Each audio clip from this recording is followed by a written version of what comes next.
What's up mga katomo? Welcome to my YouTube channel, Laklakan Vlog. So guys, it's been a while, almost 5 months na wala tayong upload na cocktail recipe. So tonight guys, nag-effort tayo, no? So babalik na tayo sa cocktail vlog. And ang titiplahin natin tonight is a B-52 shot. So yung B-52 shot guys, sobrang malapit to sa puso ko. Why? It's because yung B-52 was, yung date of origin nito is 1977. So 1977 date of origin of B-52 shot, na nagkataon naman na yan din yung year of my birthday. So yan yung taon ng aking kapanganakan. That's why sobrang special nito sa aking puso, itong B-52 shots na to. Now guys, yung B-52 shots is a combination of coffee liqueur, talua, whiskey cream which is Baileys, and then cointreau and orange liqueur. So guys, yung B-52, saan nga ba hango yung pangalan na B-52?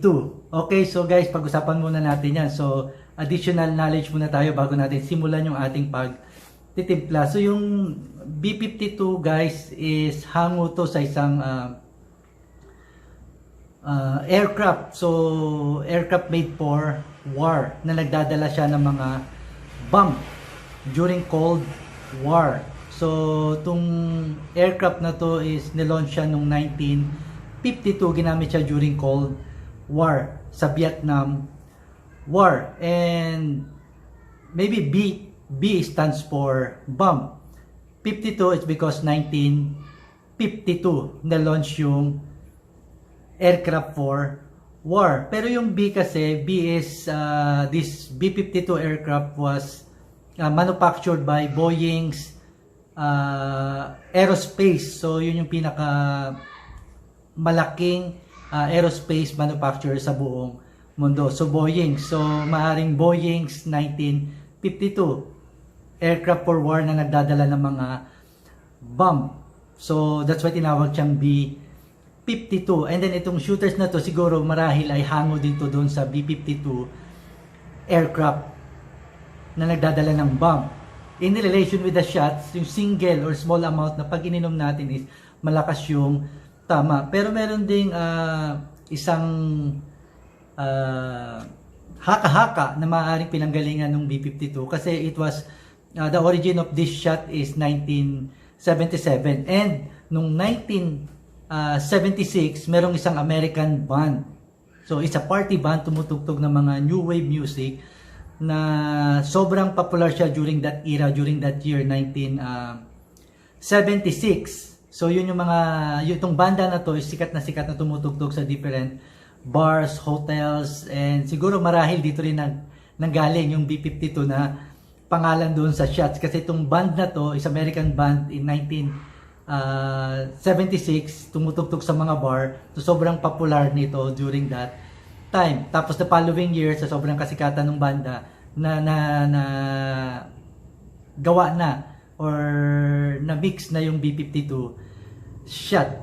So yan, napakahalaga nung, or napaka-importante or malapit sa puso ko yung B-52 shots kasi aside sa birth date natin siya, so napakalawak ng story behind this. Pero guys, meron tayong bonus, hindi lang B-52 yung imimix natin. So gagawa din tayo ng B-53 and B-54 shooters. Although mahaba na yan guys, yung list niyan, meron pang B-55 and B-56 shooters. So I'm sure guys, all of you are excited. Simulan na natin to. Alright guys, so ito. So let's do this. So B-52 shot. So let's start with, ayan, Kahlua coffee liqueur. So 1/3. So equal amount, tatlo yung ingredients nito, so equal amount natin siya guys. So first pour the coffee liqueur. Okay, and then next is our Baileys. So yan, so no need na yung bar spoon. So pour na lang natin to slowly.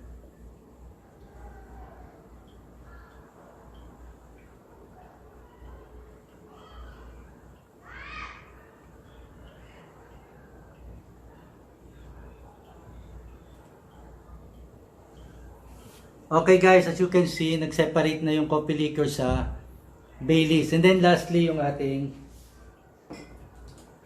coin through or orange. Pero kailangan linisin muna natin to guys. Ayan, para mas clear yung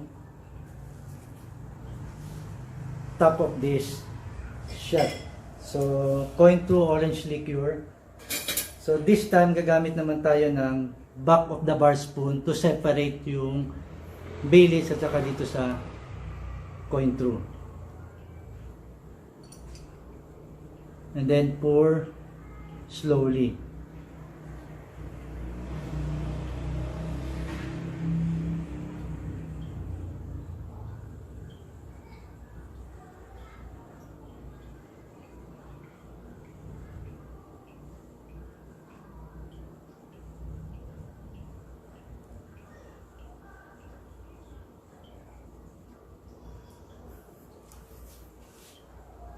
Alright guys, so there you have it.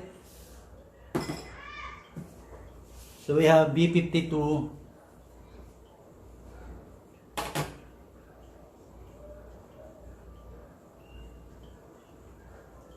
shot. So lagay lang natin dito guys. Tuloy-tuloy lang to ah. Next in line, B-53. So same pa rin. Coffee liqueur.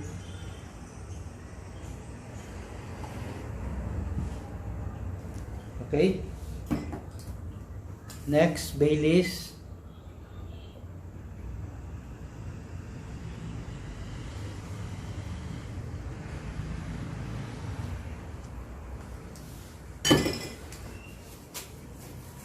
And so pupunasan lang natin to guys. So do you see this, yung Baileys?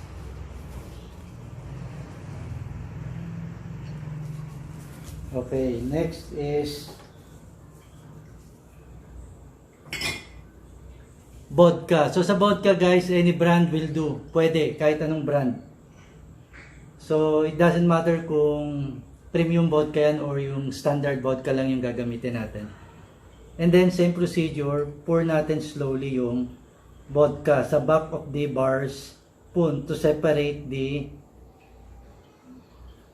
Baileys saka vodka.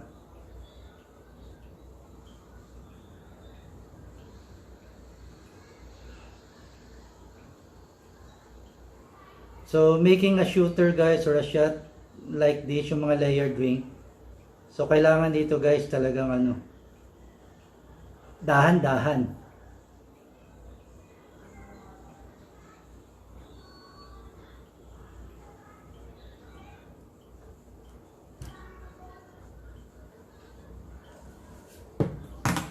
Okay guys, so we have B-53.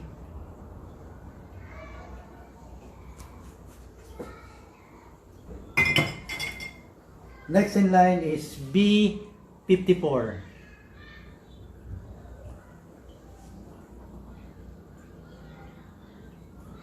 So B-54 is coffee liquor again.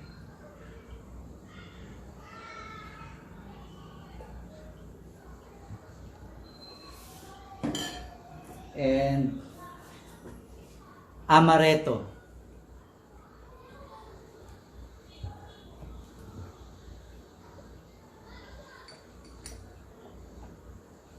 So dito natin banda guys para mas kontrolado natin.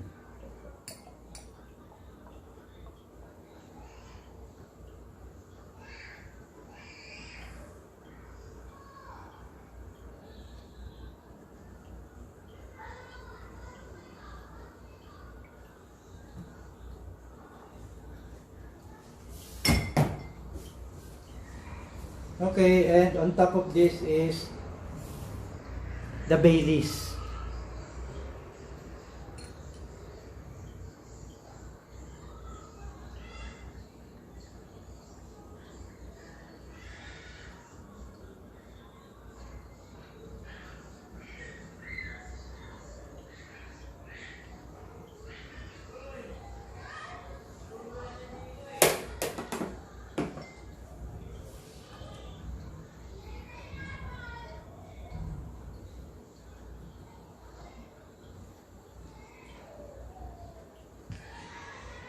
Alright guys, so this is it.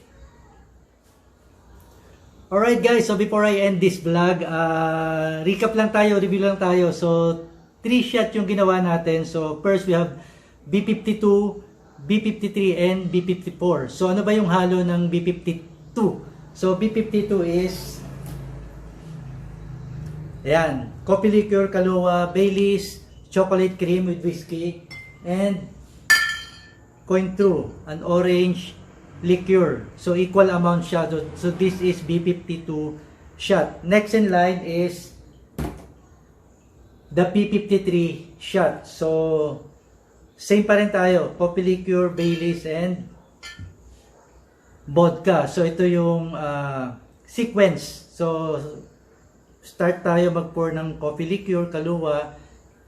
Next is Baileys, and then next is vodka. So bakit guys? Kasi mas mabigat yung coffee liqueur sa Baileys because it contains more sugar. And then yung Baileys, mas magaan siya sa Kahlua because it contains cream. Mas gumaan siya ng konti. While yung vodka naman on top kasi less sugar, although mas wala na tong sugar. Spirit. So 40% by volume. That's why on top siya. So ganun yung pagle-layer natin ng shot. And then yung last natin, kung mapapansin nyo, yung B-53, this one. So, B-53. So, nasa ibabaw naman yung Baileys. So, ito naman yung sequence niya. So, coffee liqueur, almond, amaretto, Desarrollo, amaretto. No, sorry, amaretto. Ayan, amaretto liqueur. So, Desarrollo. And then, the Baileys. So, yung sequence natin, start tayo ng coffee liqueur. It contains more sugar, heavy. Tapos this one, amaretto. So it contains sugar also. Pero mas lighter yung sugar niya. And then next is the Baileys. Lumutang to kasi mas magaan na naman siya. So it's a matter of kung gaano ba kabigat yung ilalagay natin na liqueurs and liquor. Pero most of the time, spirit or liquor yung nasa ibabaw, tapos mas mabigat yung liqueurs. Ngayon, kung gagamit tayo ng syrup, mas mabigat na naman yung syrup. Yun naman yung nasa ilalim kadalasan. So guys, this is it. So I hope na-enjoy nyo yung topic natin today. Vroom, vroom. Ayan, may motor na naman. So guys, B-52 shooter, B-53 and B-54 shooter. So meron pa ako na-mention kanina yung B-50 at saka B-56 shooter. So B-55 is Kahlua, Baileys, and absinthe. So if you're familiar with the Perry, yung absinthe liqueur from Wormwood. So yung absinthe, yan. So coffee liqueur, Baileys, and absinthe liqueur. So ang tawag nila doon is B-55. Next in line yung B-56 is coffee liqueur, blue curacao, Baileys, and rum. So dark rum on top of the drink. So guys, those are the B shooters kung tawagin, pero it all started with B-52, tapos dumami na yung varieties niya. Nagkaroon na siya ng different varieties. From B-52 na nag-originate noong 1977 because of the aircraft made for war during 1952, tapos pumasok dun yung 1976 yung B-52 band, tapos B stands for Boeing, and as you can see guys, so lahat ng B shooters maaari din maybe yung B stands for Baileys. So halos lahat sila merong Baileys para siguro mas ma-promote, or maybe during that time nagiging popular talaga yung Baileys liqueurs. So napakaraming meaning nung B dito sa shooters na to guys. And for me kasi guys, bartending. Ayan. So my profession, my passion, bartending, and some of our hobbies yung basketball, biking, and bodybuilding. So ang daming meaning nung B guys. So kayo na bahala magbigay ng meaning. Pero for me, B-52, B-53, and B-54 shooters. So guys, thank you so much. And takla ka na. Cheers!